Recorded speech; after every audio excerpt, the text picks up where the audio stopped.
My it is anxiety, depression. Stress is probably one of the largest aspects of my mental health that I have to work on daily. Growing up in the arts and as a dancer, you have to always be perfect.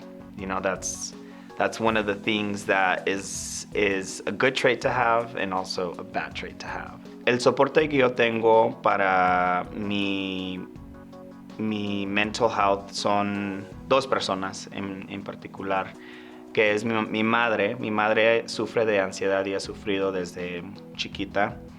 Y ella me ha educado en la forma que yo puedo entender lo que es y cómo es algo que mucha gente está trabajando diario.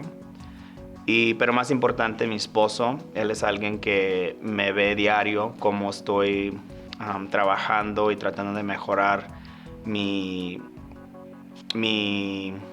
mental health. Y él siempre me dice, no, pues es que tienes que hacer lo que tienes que hacer para que tú te sientes mejor.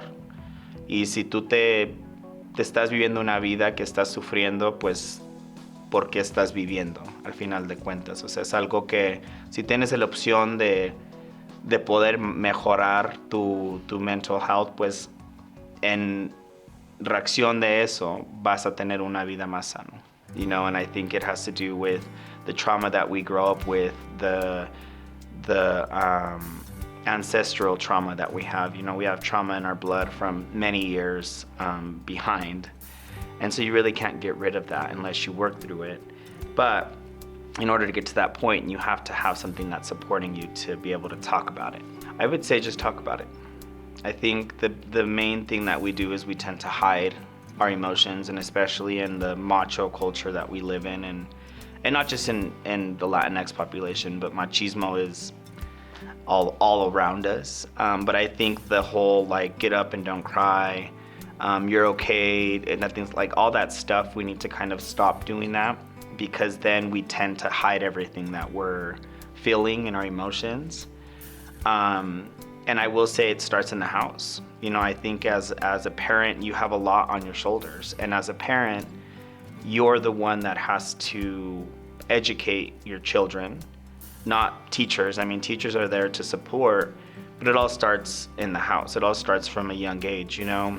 And so I think it starts with your family. I do understand that there's a lot of people that don't have that support.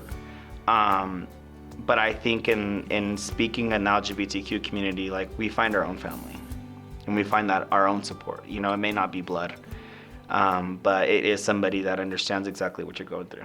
Fear is always going to exist, but what matters is how you deal with it.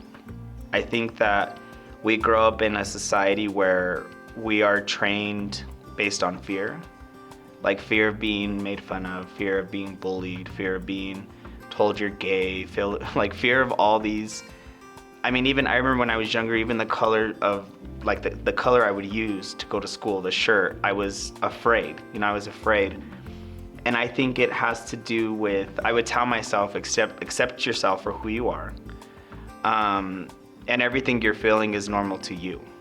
You know, you don't have to fit into a box. No one fits into a box. Keep searching for that avenue and don't give up, because there is a time where you feel alone, but you really aren't. I think when you start speaking out and saying, this is what I'm feeling, this is what is going on in my life, there are going to be a lot of people raising their hands saying, I feel the same or I feel something similar. Miedo siempre va a existir. Lo que importa es cómo lo manejas.